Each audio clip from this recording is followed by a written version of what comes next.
Welcome to Waking the Why, a podcast about uncovering the purpose behind life's crucible moments.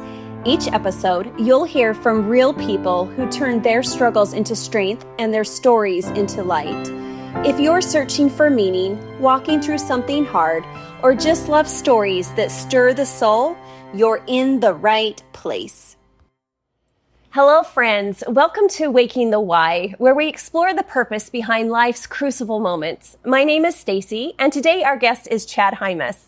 Now, I've been following Chad's story for the past 3 or so years on social media, and a couple of years ago, we had the opportunity to bring him on site to conduct a leadership training at Windward.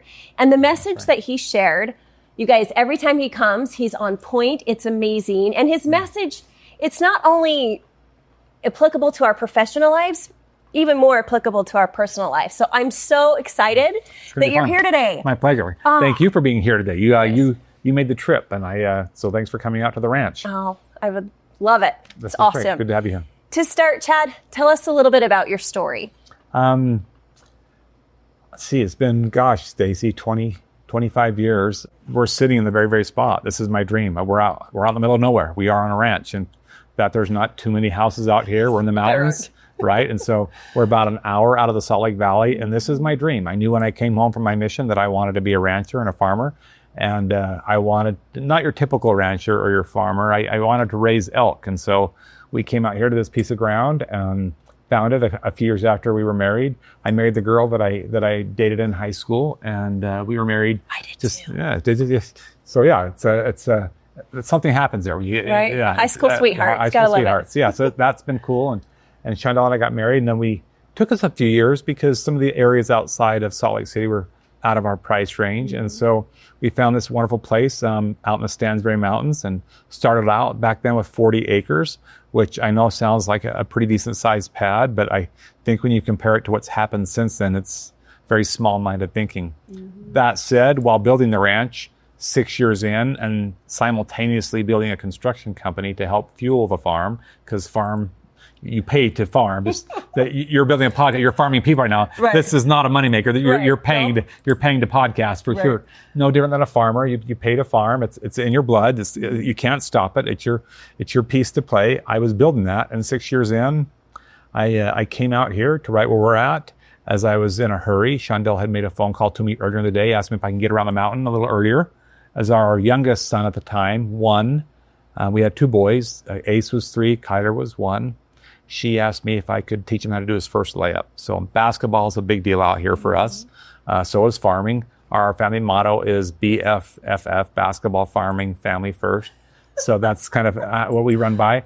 And I stopped by just out here in the field and went out to load up a bale of hay to feed. We had several hundred head of elk. So I didn't mention it, I'm so sorry. I love farming elk, and that's legal in Utah to do. It became legal back in the early 2000s, or the late 90s, I should say. And so I knew I wanted to farm elk. In fact, when you came out to the ranch today, you saw a bunch of elk going up there. They're so amazing. Beautiful creature. I could watch them every time that I ate them up the highway. But as I went out to feed the elk, long story short, I ignored a warning sign on the tractor, a red light, which then disengaged the hydraulics. So it was a operator error.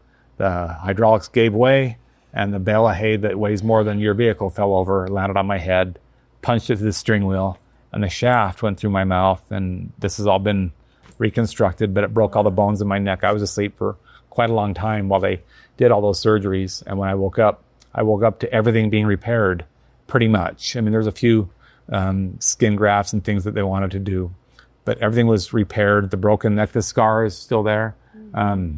From where they went in the front, there's some scars in the back. The one thing they couldn't repair was I was a complete injury. So I did sever the spinal cord at the C4, C5 level. So I lost my feet, I lost my legs, I lost the feeling and use of the midsection in my stomach, and I lost most of the strength use of my hands. That's why they're curled, and I lost most of the strength in my arms. And so that said, that's where my new life was to begin, with the boys at 3 and 1, and Chandel and I 6 years in. Wow. We just celebrated 30 years. So it's amazing. Congrats. I will share that. We just celebrated 30 years, and I don't have an explanation for that. But no, it's been a different road for us, a different road of farming. So that's the background. So what do you do? Because here you are in this moment, you've had this plan, this vision for your life of how it was all going to be. Yeah. And now you find yourself in a situation you never dreamt of. How do you pivot? You give up. I mean, I don't know that there's a recipe for it. You give up. I would be lying if I told you a how-to. I don't know that there's a how-to. I went through all those phases. Depression, the anxiety, the stress of, and she deserves better. She deserves, we talked about having more, all the thoughts you can think of, and the weight, and all the employees that are depending on me to guide them and to make sure that they have employment. Giving up is so much easier. It is so much easier. I'm not saying that's the right answer, but to tell your listeners that, here's the pivotal point and here's what happened. I don't know, other than you have to start somewhere. And so I started in the therapy room, doing what I didn't want to do. I didn't want to go to therapy. Yeah. I didn't want to talk to anybody. I didn't want to see the kids. I certainly didn't want to see my wife because I didn't want her to see me in the condition that I was in. Just a lot of pride, and that's all understandable. But I think if you take a beginning step, whatever step that is, in a right direction, in a good direction, in a positive direction, you can't go wrong by making a right step. Right. So for me, that was showing up to something I didn't want to necessarily be at, whether that be a meeting or talking to somebody or going to see my therapist. Didn't want to talk to her. Just showing up is those were pivotal moments for me, and there were several of them. Just being present, allowing Shondell to come in, and I'm not saying I had to like it all, but showing the gratitude and the grateful moments. And when you talk about pivoting, I told you it's been 30 years. Those still take place today, right? They do. I just know better what to do and know a little bit better about where I need to be, because I think with experience and with age comes wisdom. And so through the experience of this, I still relapse, I still struggle, and that's okay. Right. I don't have to, have to know this. Okay, I need to get back to plan A and do these 5 steps. I just need to do something good. That might be listening to a good podcast. That might be a phone call to my dad saying, "Hey, can we go for a drive?" That might be a phone call to one of the boys, to my daughter who we've adopted from Guatemala, or my son who we've adopted from another boy we adopted from Ethiopia. Hey, can you come get Dad? Can we go grab some ice cream? I don't know. Can we just talk? I don't mean to give him my pity party, but can we just talk? Yeah. Those are pivotal moments. Yeah. Those are positive steps. How easy is it to take that step? I think it's an easy mindset step, right? We know what the right thing to do is. I think, like with anything, doing it is hard. Yeah. We know that praying is part of our belief system. Doing that is a whole new ballgame. We know that reading and studying is part of our, part of the process, but doing it's a whole different ballgame. We know that being kind and courageous are good attributes to have, but being kind to everybody that's not kind to you, everybody's got a critic. Those are very difficult things to do, right? So we know the toughest part. So for me, it's just, I count down and do it. So I got this from Mel Robbins, who's, she's phenomenal. I love Mel, and have been able to share the stage with her a few times, and you just count backwards, 5, 4, 3, 2, 1, and you just do it. Yeah. So for me, it's, even just getting myself dressed and traveling around. And tomorrow, I taught you, I travel tomorrow. I'll need to get up at 3 a.m. to make that 6 o'clock or that 7 o'clock flight to get myself ready to go and to be packed. And I count down. I got to start. The thing that's amazing is I follow your story and you on social, which I love social media for that reason, that you can be inspired in that way. But it's amazing along your journey, especially as you travel, all the individuals that are there to support you. I know. But you have to allow them to do that, Chad. How do you do that? I am so grateful. They put my name in a record book for being the only quadriplegic that travels the world alone. I know I shake my head too, because I think it's stupid. I do. The people's names that should be there are the ones that you just mentioned, whose names, I don't know their names. Yeah. But I do know that tomorrow, just on a straight, direct flight to St. Louis, there will be more than 26 people that help me. And it's not lined up. I don't know what it's going to be. And that's everybody from the person that gets me in the vehicle to the person that I meet at the ticket booth because my hands don't grab the ticket to park where the pilots park. Then somebody from Delta will come out, a couple people, because somebody's going to grab my bags. They'll escort me to the agent where I check in, and get in pretty quick. And then TSA, there are so many people. I don't walk on the plane. Yeah. I don't walk off the plane. Now we're already to a dozen and a half people. Yeah. By the time I get to the hotel, we haven't mentioned the bellman and the hotel clerk and the people that help me out there and, getting the clothes out for the next day. All of these people. Tomorrow night is a shower night for me. I'm just sharing that to be vulnerable and be honest. Yeah. So I do that every other night because it's a lot of work. Mm-hmm. But there will be 2 people that come and help me do that. Yeah. I haven't met them. My office has it lined up. That way I don't fall off the shower chair. Yeah. It's humbling to me. But the more I rely on other people's strengths to compensate for my weaknesses, physically and mentally, the stronger I've become and the more ground I've been able to farm. Yeah, it makes me think about, in the very beginning, you said you just have to give up. And I think you were implying something else, but as I think about that. Surrendering, like even in those, even pride. Now, like you're giving up to move forward, right? Yeah.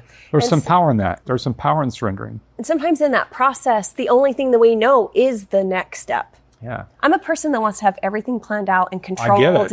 I get it. And I want everything clean, but I'm not, I can't, it's hard to go to my wife and go get all that dusted and clean. So right. You have to surrender some things that might not necessarily be the most important things in the world. The most important thing are your family and the gift of love, the gift of work, the gift that we have food on the table, the gift that we can still grow, our relationships. I just think that there is power in, there's something powerful and exalting about going through challenges.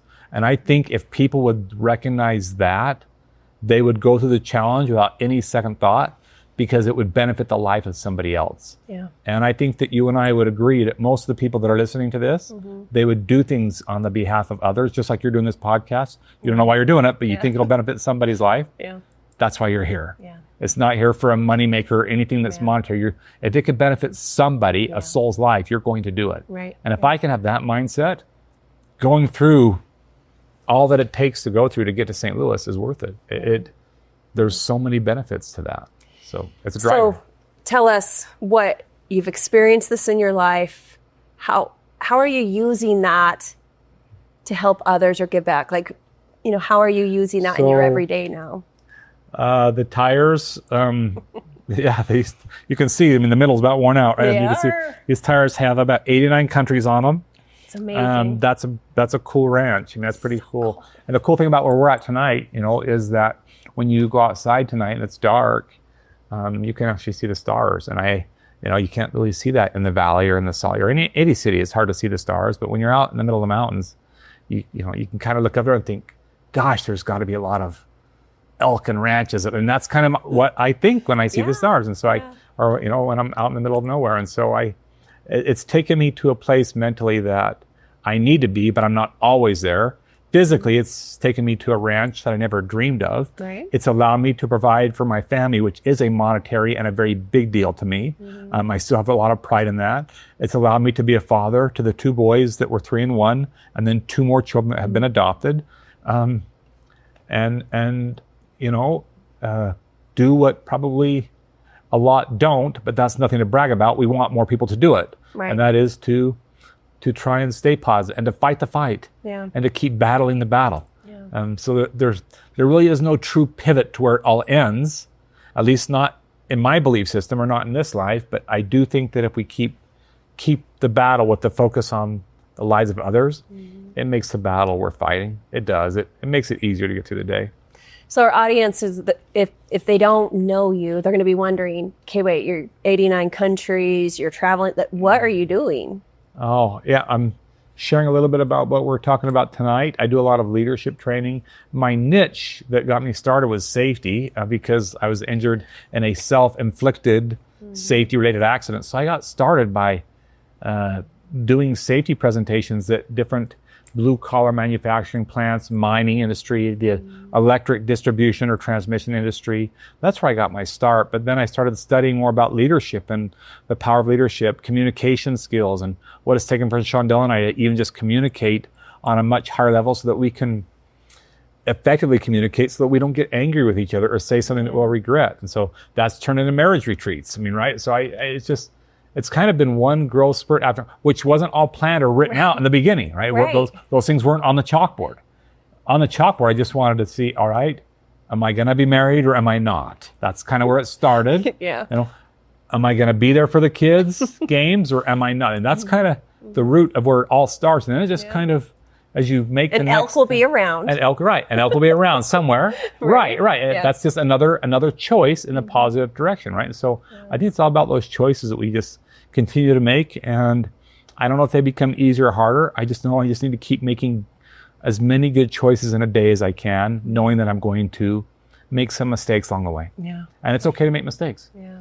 I mean, we did some retakes tonight. Yeah. Right? It's of course. Okay. I'm too much of a perfectionist. That's right. Let it go. Right. Let it go. Let it go. It's all good. Give it up. Yeah, let it go. So Chad, if what would you say to our listeners that may be in the middle of a struggle? That's tough, you guys. When you're in the middle of all that and everything seems to be crumbling down on you, for me, I didn't want to go to a therapist, at least but I went to my dad. He's not a therapist by trade. I didn't want to go to my wife, and my dad told me right where I was at. And then he said, you have a decision to make. You get to be a father to 2 little boys, and you get to be the husband that she deserves, or you can choose not to. I will love you unconditionally, he said, but I can't support one of those decisions. I can't do them a favor. And he said, and for me as your father, he was talking to me, he said, for me, I need you to help me heal. So if, he said, I know I'm speaking selfishly, but in order for me, because it's hard to watch your children suffer. For sure. So I want our audience, it's hard to watch somebody that you love go through hard things. It's very hard to do that. But if I could help my dad's suffering be toned down a little bit, now take that to Shondell and take that to the kids and the ripple effect. I'll go through it for them. Yeah. I will do that. So when you ask that question, for those of you that are in the middle of something that's very, very hard, find someone that you can talk to, that you trust, and that you can just share your feelings with, and know that they're going to listen and not be prejudiced, and they will still love you no matter what you choose. Because the choice is ultimately yours to make. No one made me do this. I had to choose it for myself, and I still have to choose that every day. And so I would just ask them to find someone that they can talk to, that they trust. And it doesn't have to be somebody that is a perfectionist. It doesn't. It can just be somebody that's willing to just to listen. Right. And for me, that was my dad. I didn't want to talk to Shondell. I felt weak. Yeah. I didn't want to talk to the boys. I felt like they deserved someone to go play ball with. And my dad said that's in the cards. Totally. In fact, he said they'll probably be better because you're teaching them differently. Every dad goes out and shoots hoops with their kids. Every dad takes them for a ride on a motorcycle. Right. You're going to take them for a ride on a wheelchair. You might not like it, but it's not about your chair. Right. And once I learned that, I was okay. Yeah, I think we have to learn to set aside what we think life should be. Yeah. And that learn blueprint. Right. There's no blueprint. And I'm all about vision. Like I truly believe that without vision, the people will perish, that having guidance and direction of where you want to go is an important part of life. But if we are beholden to that blueprint, I think we will unnecessarily suffer. You're right. Have the blueprint to guide you, but be flexible to when things change and be present. In the construction world, I think they call that, on-site engineering, or you're just the engineer on site. They change it because there's nothing that's ever been built that goes right by the plans. In fact, they probably don't like the engineers too much, right? Because it's perfect. Right, you hear that all the time. So I think the same holds true for life. Yeah, there's no blueprint for it. There's no exact pivotal moment, but there are things that you and I can do today to better ourselves, which lead to greater things. Yeah. The challenge is you want to get to that point today. That does not happen. Money doesn't buy it. Money does not buy happiness. I've learned that the hard way. It does not. When you and I leave this life, we're going to take away one thing, and that is the legacy that we left behind for those that were in our circles, that saw the podcast that we worked with. And I think that we need to focus on that. our pockets and our wallets and our bank account will be the exact same. Yeah. And I've had to go through that experience as well, that, there is a such thing as doing too much, overload, right? Yeah. Sometimes simplifying is such a great, simplifying and making it a little easy. We make it too hard. We extend we over offer, I'm okay with over delivering, and I'm okay, that's different. But I think sometimes planning so much can be more stressful. We just need to do a couple little things. Yep. Just some little things. Yeah. That little incremental improvement. Yeah. Allow the big steps. I haven't gotten here by one big choice. Right. That didn't happen. It's all the little things that I choose to do every day. It's the little tiny things. Yeah. In fact, one of the things that you told us in that first training at Windward was, I got to get it right. You said leadership doesn't happen in a day. It happens daily. Yeah. And so that's true. It's just powerful. We get to choose how we show up. Right. That doesn't mean that we're always going to be perfect, because we're not. None of us are. That doesn't mean we're not ever going to have to ask for forgiveness, right? Because every day life's about learning and growing, but we just want to keep moving forward. And I think that it boils down to those choices, and it's okay to take a step back to move forward. Yeah. In fact, probably the most successful and happiest people in the world have taken a step or two backwards and made some choices and had to make some very tough decisions in order to be where they're at today. And when I talk about success, I'm not talking about wealth, I'm talking about people that are happy. I was asked, maybe this is a good thing we can kind of end on. I was asked what success was. And success to me is knowing that those that I'm closest to, that know me well, they love and care about me the most. And if I don't have those people, on my side, I'm not doing something right. Right. I'm hurting the people that know me the best and that care about me the most. If I don't have those people on my side, or if I've hurt them in some way, shape, or form, I need to take a step back, ask for forgiveness from them, and get back on track to get those people back on my, on my path. I think that's success right there. So good. Thank you so much, Chad, for being here. Thanks for making sure. My friends, Chad just said it. Our legacy, the people that we interact with on a daily basis, is really what life is all about. Those connections, the opportunity to love one another. Thank you so much for joining. Thank you for joining me on Waking the Why. If today's story moved you, share it with someone who needs it. And don't forget, your why is worth waking up for.